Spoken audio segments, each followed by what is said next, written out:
لله رب السماوات ورب الأرض رب العالمين، وله الكبرياء في السماوات والأرض وهو العزيز الحكيم. الحمد لله الذي بنعمته تتم الصالحات. ربنا لك الحمد حتى ترضى، ولك الحمد إذا رضيت، ولك الحمد بعد الرضا. لا نحصي ثناء عليك أنت كما أثنيت على نفسك. صلى اللهم وسلم وبارك على سيد الأولين والآخرين محمد وعلى آله وصحبه أجمعين ومن تبعهم بإحسان إلى يوم الدين. أشهد أن لا إله إلا الله وحده لا شريك له ملك الحق المبين، وأشهد أن محمدا عبده ورسوله وصفيه من خلقه وخليله وأمينه على وحيه. يا أيها الذين آمنوا اتقوا الله حق تقاته ولا تموتن إلا وأنتم مسلمون. يا أيها الذين آمنوا اتقوا الله ولتنظر نفس ما قدمت لغد واتقوا الله إن الله خبير بما تعملون. My dear respected brothers and sisters in Islam, all praise and glory and thanks are due to Allah subhanahu wa ta'ala. We owe Allah subhanahu wa ta'ala everything we have. وَمَا بِكُم مِّن نِّعْمَةٍ فَمِنَ اللَّهِ. And we are dependent on Allah subhanahu wa ta'ala for all our needs. وَأَن تَعُدُّوا نِعْمَةَ اللَّهِ لَا تَحْصُوهَا يَا أَيُّهَا النَّاسُ أَنتُمُ الْفُقَرَاءُ إِلَى اللَّهِ وَاللَّهُ هُوَ الْغَنِيُّ الْحَمِيدُ. So we need to do our best, one, to express our thankfulness and gratitude to Allah subhanahu wa ta'ala, be grateful people and thankful, and also to feel that Allah subhanahu wa ta'ala has given us so much that we need to always to do our best to express our gratitude both in words and in deeds. Your gratitude to Allah subhanahu wa ta'ala is to be expressed in words, in sincere words that come from the bottom of your heart, but also in deeds. How? By sharing what Allah subhanahu wa ta'ala has given you and using it and spending it to seek His pleasure. Whatever faculty Allah subhanahu wa ta'ala gave you, whatever resources, whatever opportunities, you need to take advantage of it. To do what? To invest and save with Allah subhanahu wa ta'ala. And number two is always to seek to pray to Allah subhanahu wa ta'ala, to make dua. Dua is one of the highest type of ibadah, of worship. Because when you are making dua to Allah subhanahu wa ta'ala, you are recognizing your need for Him, your dependence on Him, and all of these are essential elements of Tawheed. So you are really exercising your iman when you make dua. When you make dua, so try to make sure that you do this frequently and with persistence. You need, Allah subhanahu wa ta'ala loves when you pray to Him, you pray sincerely, but also with persistence, that you do it time and again. And always do it with full confidence, because you are praying to Allah subhanahu wa ta'ala, who will never send you empty-handed. Allah Kareem.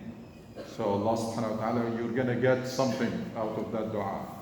Whether it is what you're asking for, whether it is something that Allah will reserve for you on the Day of Judgment, whether it is that Allah will give you something better, equivalent, but it is better for you, or whether that Allah subhanahu wa ta'ala will spare you something bad that was coming your way. Something bad and you deflected with dua. So you are always a winner when you make dua to Allah subhanahu wa ta'ala. My dear respected brother and sister in Islam, we are more than halfway through Ramadan. And in a few days, we're going to start the last 10 days and 10 nights. And these are the best nights of the year. So Ramadan is a great season, and inside Ramadan there is those 10 days or 10 nights, al-Ashr al-Awakhir. And it is well established they are the best nights of the year. Even though there is discussion about the 10 days of the Hijjah, but most scholars agree that when it comes to the nights, these are the best nights of the year.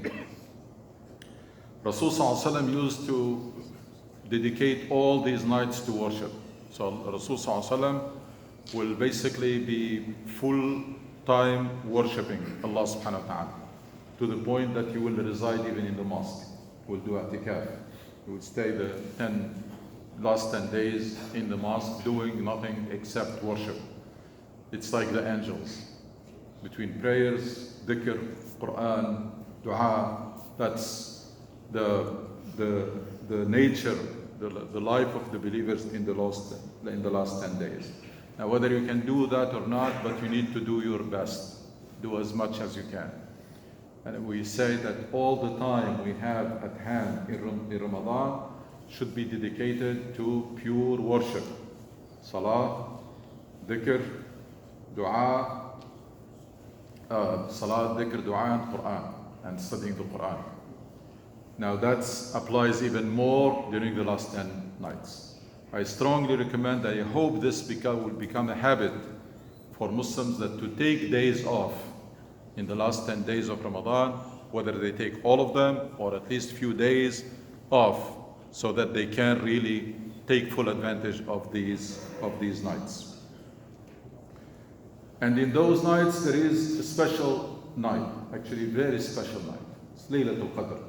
Laylatul Qadri khayrun min alfi shahr.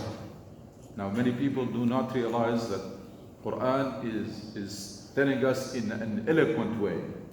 When they say one night better than 1,000 months, if you do the math, 1,000 months is more than 84 years. I mean, who lives that much? I mean, if you add like the years before puberty, we are about in the 90s. So Quran is telling us there is one night better than life, but it's just saying it in an eloquent way. Laylatul Qadri khayrun min alfi shahr. It's another eloquent way to say that there is one night in those nights that is better than whole life. Basically worshiping during that night as if you have been worshiping all your life. So that's why we need to do our best to try to chase that night. It's not really on the 27th, even though there is a high probability, but it's also in one of the odd nights, and it is definitely inshallah one of the last 10 nights. So the advice for all of us, I mean, I've been talking about having a plan for Ramadan. We want all of us to have a plan for these nights, because they are so precious and they come with so many opportunities that we cannot afford to miss them. So 4 activities, anytime that is under your control, in your hand, is basically to spend it doing those 4 activities and keep everything else at the minimum. You can really catch up later on with food, with sleep, with so many things you can do them later. But in those days, try to keep everything else to the minimum, to absolute minimum. Remember Rasul Sallallahu Alaihi Wasallam basically abandoned everything and dedicate himself fully to worship in those nights. We're going to be racing against the clock. Ramadan is leaving us, and those nights again, once they start, they will finish before you know it. And therefore, remember that, by the way, that's the nature of life in general. In this life, we are always racing against the clock. The clock is always ticking, and we need always to have that sense of urgency. What you can do today, don't postpone it till tomorrow, because there might be no opportunity for you. You may not even be here, or you may be here, but you don't have the time available, or the health, or the resources to do what you can do today. And we all racing against the clock and competing with one another, competing for the biggest prize. And the biggest prize is what? Is Ridwanun min Allahi Akbar. The biggest prize for a believer is for Allah subhanahu wa ta'ala to be pleased with you. And that's the key to your success and your happiness in this life and in the hereafter. Mardatullah. If you want to look for one thing that will open all the doors for you in this life and in the hereafter, is for Allah subhanahu wa ta'ala to be pleased with you. When Allah subhanahu wa ta'ala will be pleased with you, He will be your wali, your protector. He will guide you to the best decisions. He will put barakah, blessing in your time and in your wealth, in your health. You have Allah subhanahu wa ta'ala on your side. So you're going to get the help, the guidance, the forgiveness, the protection, all the package, inshallah, when Allah subhanahu wa ta'ala is pleased with you. On the other hand, if Allah subhanahu wa ta'ala is not pleased with you, you are on your own. You are on your own dealing with all the incident of life and all with the challenges. In those 10 days and nights, what are we doing? We are filling our spiritual tanks and reserves for the rest of the year. So try to fill as much as possible. Fill your tanks and your spiritual energy and reserves so that you can have a lot for the rest of the year. So that's what we're doing. We're harnessing and we are filling up our spiritual energy and spiritual tanks for the rest of the year. I've been saying that there are verses in Quran that can change your life and can change the life of believers, individuals, and communities. Inshallah, we have been going through some of these during the Taraweeh. We reflect on some of the some of those verses that really can frame your mind and can make you understand who you are, what is your purpose in life, etc. And that's what you get from the Quran. When you study the Quran, you hit so many birds with one stone. When you study the Quran, you get to know Allah subhanahu wa ta'ala. And that's very important. Why? Because most of the Quran is about Allah. In most parts of the Quran, Allah is talking about Himself. So you want to know Allah, there is no better way than studying the Quran. You get to know Allah subhanahu wa ta'ala. You understand your mission, because it is explained in Quran in several ways. You understand what is expected from you. What are the expectations? Who is this believer with whom Allah subhanahu wa ta'ala is pleased? And how can you match that profile of the believer with whom Allah subhanahu wa ta'ala is pleased? There are two verses in Quran, two parts, one in Surah Al Imran and one in Surah Al-Hajj. In those there are four words really. I mean, they say, Imam Shafi'i said that if Allah subhanahu wa ta'ala revealed only Surah Al-Asr, it will be enough for believers. Just to say that how great that surah is. But I can say also along the same line that these four words, very short, can really summarize, encapsulate what Islam is all about. In the first one, Allah subhanahu wa ta'ala says, Ya ayyuha alladhina amanu ittaqullaha haqqa tuqatih. Ya ayyuha alladhina amanu ittaqullaha haqqa tuqatih. And it is part of three verses that are really, you can consider them as like a manual of how to build the individual, the believer, and the community of the believers. The individual and the community starts with Ya ayyuha alladhina amanu ittaqullaha haqqa tuqatihi wa la tamutunna illa wa antum muslimun. I was focusing on haqqa tuqatih. O you who believe, be mindful of Allah as is His due. You who believe, be mindful of Allah as is His due, and make sure you devote yourselves to Him. Haqqa tuqatih. The level that Allah subhanahu wa ta'ala deserves. Every believer should realize that that level you cannot reach, you can only come close to it. Which means what? Which means that all your life you should try to push yourself to be a better person. Taqullaha haqqa tuqatih means that Allah subhanahu wa ta'ala is expecting you always to push your limits. To do what? To get closer to the standard. To get closer to haqqa tuqatih. Haqqa tuqatih. As is His due. So you keep increasing your taqwa. You keep strengthening your faith. You keep coming closer to Allah subhanahu wa ta'ala. You keep improving and perfecting your worship, your manners. You keep doing more fi sabilillah. All of this comes under haqqa tuqatih. That's verse 102, Surah Al Imran, which is Surah 3. Allah subhanahu wa ta'ala in Surah Al-Hajj says, وَجَاهِدُ فِي اللَّهِ حَقَّ جِهَادٍ. Again, haqqa tuqatih, and here haqqa jihadin. And strive in the way of Allah, meaning do fi sabilillah. Do, spend, volunteer your time, give fi sabilillah. How much? Little? Spare time? No. As much as Allah subhanahu wa ta'ala deserves. Haqqa jihad. Nobody will get to that point. We can only hope to come close. We can only hope that we're going to push ourselves to do more fi sabilillah so that we come close to haqqa jihadah. So haqqa tuqatih and haqqa jihadah. I found these two verses and these four words, key words, summarize, encapsulate what Islam is all about. It's for you to be all you can be. That's developing yourself.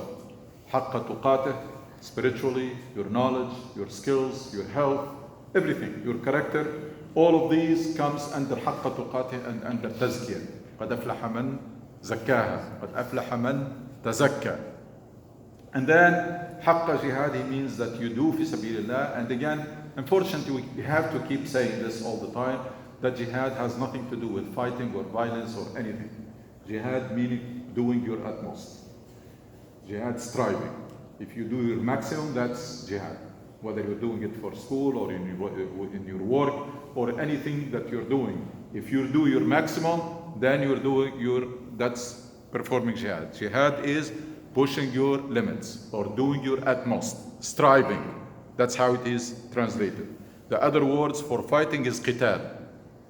So we have to, unfortunately, this word was hijacked and blemished. Now it's a bad word, but we have to try to liberate it because it is something, it's a great concept that whatever you're doing, Allah subhanahu wa ta'ala expects you to do your best and to perfect what you're doing and to do your utmost. Let's go to these verses and discuss as much as the time allows, inshallah, starting with the first one. In the first one, Allah subhanahu wa ta'ala says, يَا أَيُّهَا الَّذِينَ آمَنُوا اتَّقُوا اللَّهَ حَقَّ تُقَاتِهِ وَلَا تَمُوتُنَّ إِلَّا وَأَنْتُمْ مُسْلِمُونَ. That's the message for individuals. وَاعْتَصِمُوا بِحَبْلِ اللَّهِ جَمِيعًا وَلَا تَفَرَّقُوا. As a community. وَاذْكُرُوا نَعْمَةَ اللَّهِ عَلَيْكُمْ إِذْ كُنْتُمْ أَعْدَاءً فَأَلَّفَ بَيْنَ قُلُوبِكُمْ فأصبحتم بنعمته إخوانا وكنتم على شفا حفرة من النار فأنقذكم منها كذلك يبين الله لكم آياته لعلكم تهتدون. So we're talking about the individual part and then the community. To do what? وَلْتَكُنْ مِنْكُمْ أُمَّةٌ يَدْعُونَ إِلَى الْخَيْرِ وَيَأْمُرُونَ بِالْمَعْرُوفِ وَيَنْهَوْنَ عَنِ الْمُنْكَرِ وَأُولَٰئِكَ هُمُ الْمُفْلِحُونَ. I found this is like a manual or a blueprint to develop the individual and the community who are going to carry this mission that Allah subhanahu wa ta'ala has assigned to us. Allah subhanahu wa ta'ala says, you who believe, be mindful of Allah as is His due. And make sure you devote yourself to Him. You devote yourself, you dedicate yourself to Him. To your dying moments. So you keep pushing yourselves and pushing your limits until you meet Allah subhanahu wa ta'ala. The curve should be ascending. There might be up and down, but overall your curve should be ascending. إِنَّكَ كَادِحٌ إِلَى رَبِّكَ كَدْحًا فَمُلَاقِيهِ. You want to meet Allah subhanahu wa ta'ala at your best. Hold fast to Allah's rope altogether. That's unity and brotherhood. It comes in different ways to emphasize how important it is for Muslims to be united and to have that true brotherhood, which unfortunately nowadays we don't have it. It was there in the prophetic community. Nowadays we need to make more effort to establish that brotherhood and stop this idea of praying together in the masjid without even knowing each other's names, without knowing each other. That does not make a community. And stop this situation where people may be struggling and suffering, but they cannot get help and nobody even is aware of them. That's not a community. Community of believers is a very solid community. People know each other very well and people are very supportive of one another. Hold fast to Allah's rope altogether. Do not split into factions. Hold fast and do not split into factions. It's all about unity and it is emphasized in a different ways. And then Allah subhanahu wa ta'ala makes this brotherhood and unity as a favor from Him. Remembers Allah's favor to you. You were enemies. And then He brought your hearts together. And you became brothers by His grace. So that's a favor from Allah that you are brothers and you are united. These people, they used to belong to tribes, they were fighting each other all the time. You were about to fall into a pit of fire and He saved you from it. So Allah subhanahu wa ta'ala is putting the favor of Iman like the favor of unity together. Allah has this favor on you that you were enemies and He made you into brothers. And you were disbelievers and He saved you. You were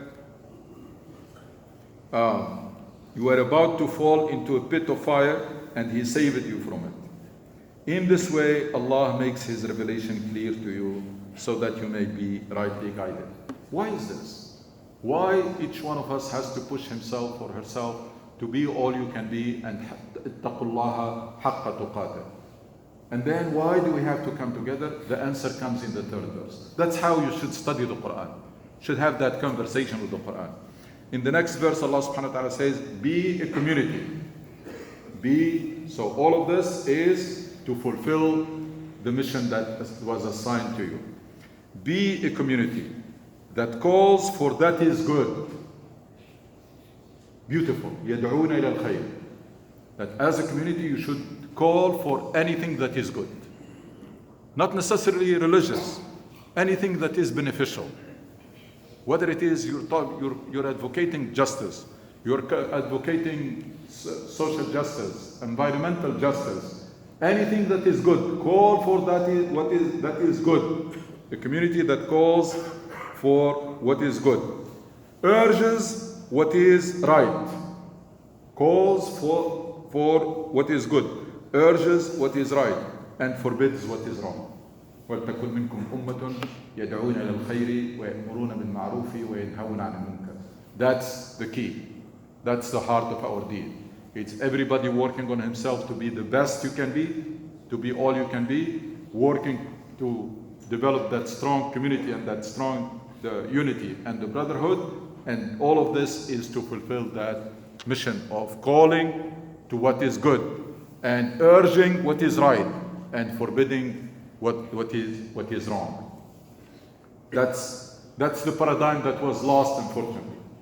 In the essence of Islam is that for individual to be working on themselves all the time, to be all they can be, for a community to come together unified by unity and by unified leadership, and all of this is to fulfill that mission. That mission that each one of us has to fulfill it in your environment, in your respective environment, circle, and then we come together as a community to fulfill it in the society at large. That's what Allah subhanahu wa ta'ala expects from us. And the verses goes on to say, Kuntum khayra ummatin ukhrijat linnas. When you do that, that's what makes you special community. Kuntum khayra ummatin ukhrijat linnas, ta'muruna bil ma'rufi wa tanhawna 'anil munkari wa tu'minuna billah. You are the best community sent to humanity. Not to serve yourself. You are a community that was sent. It's like prophets before. They were sent to serve, to guide, to lead. You were sent to humanity. Why are we the chosen people? Because of who we are? No. Because of that task and that duty and responsibility. You order what is right, forbid what is wrong, and believe in Allah. That's what makes you special. That's what gets you the help from Allah subhanahu wa ta'ala and the support and the guidance. You abandon that mission, you lose the whole package. Then you are on your own, and there is nothing special about us if we do not do the job that was assigned to us. There are expectations, there is a mission that we have to strive to fulfill. So, you can see how these are linked together. Why? Because there can be no unity and true brotherhood without taqwa. Why?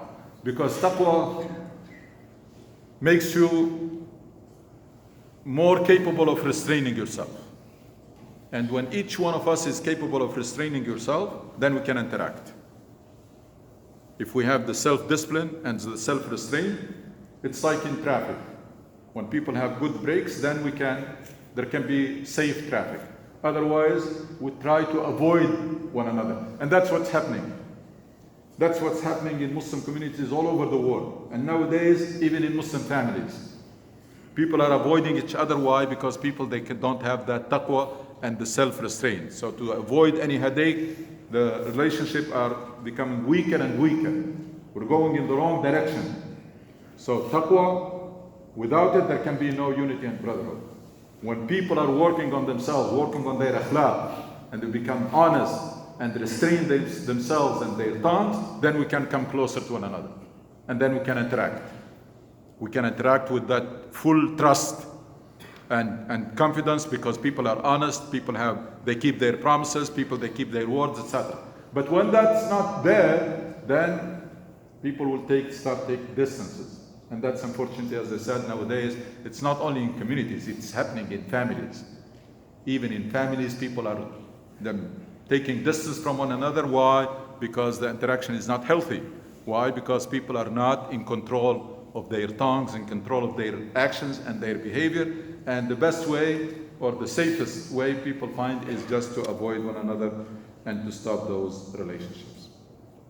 Inshallah, we'll come back to the other verse in Surah Al-Hajj, and also has very essential concept about our deen and about our mission. وَتُوبُوا إِلَى اللَّهِ إِنَّهُ غَفُورٌ رَحِيمٌ.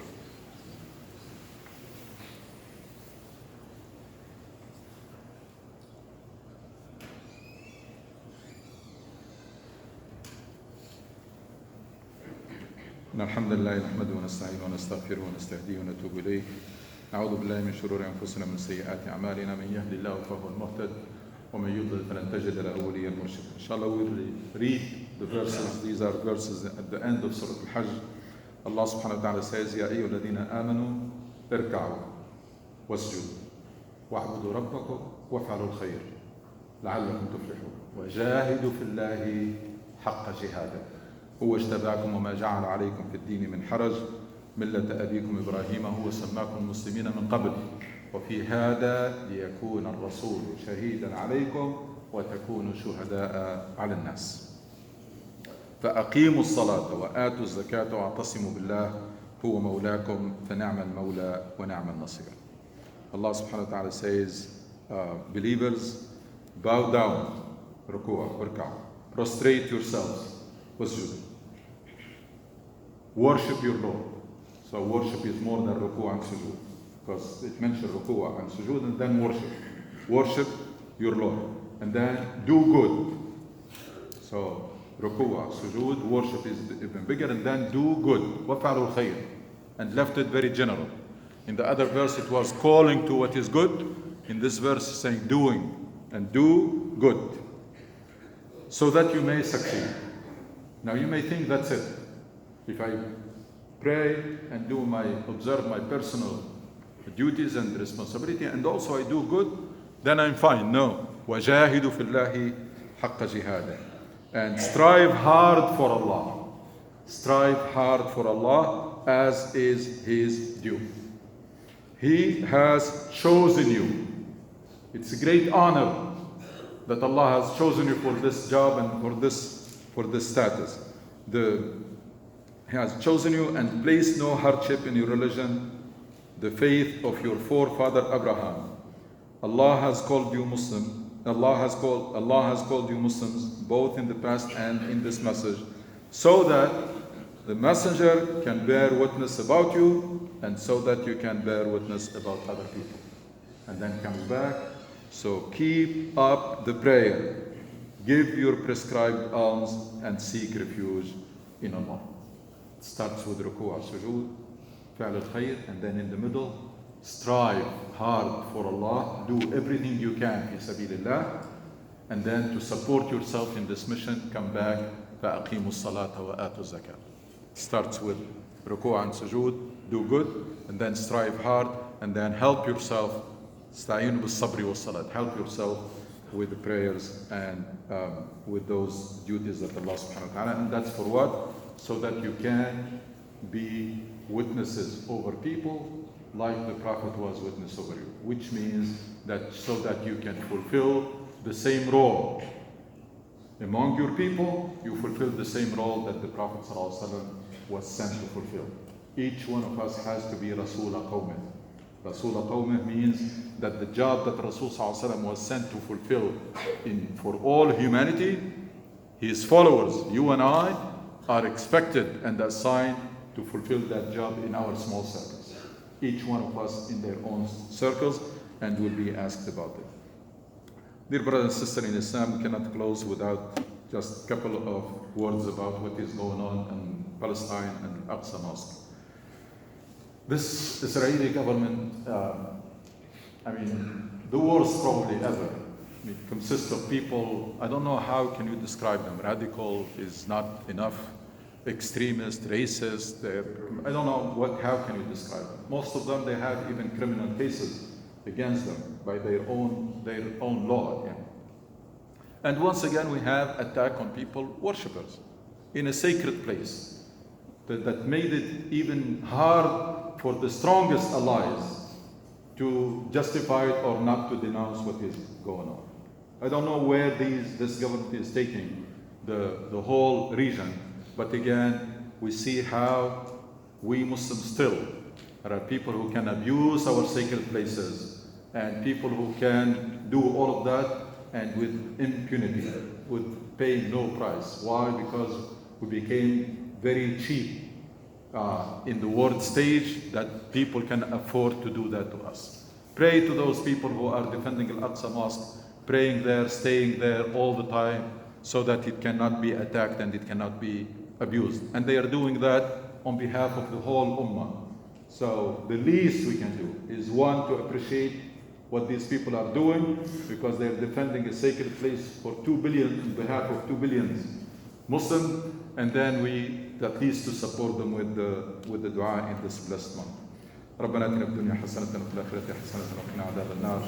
اللهم اشف مرضانا وارحم موتانا توفنا وانت راض عنا واختم بالصالحات أعمالنا واجعل خير أعمالنا خواتمها وخير أيامنا يوم نلقاك. متعنا اللهم بالنظر إلى وجهك الكريم. ربنا ارحم والدينا كما ربونا صغارا وارحم موتانا وجميع موتى المسلمين. اللهم بلغنا ليلة القدر واجعلنا ممن يقومونها إيمانا واحتسابا. اللهم بلغنا ليلة القدر واجعلنا ممن يقومونها إيمانا واحتسابا. اللهم بلغنا ليلة القدر واجعلنا ممن يقومونها إيمانا واحتسابا. ربنا ارحم والدينا كما ربونا صغارا وارحم موتانا وجميع موتى المسلمين. لا إله إلا أنت سبحانك إنا كنا من الظالمين. صلى اللهم على سيدنا محمد وأقم الصلاة.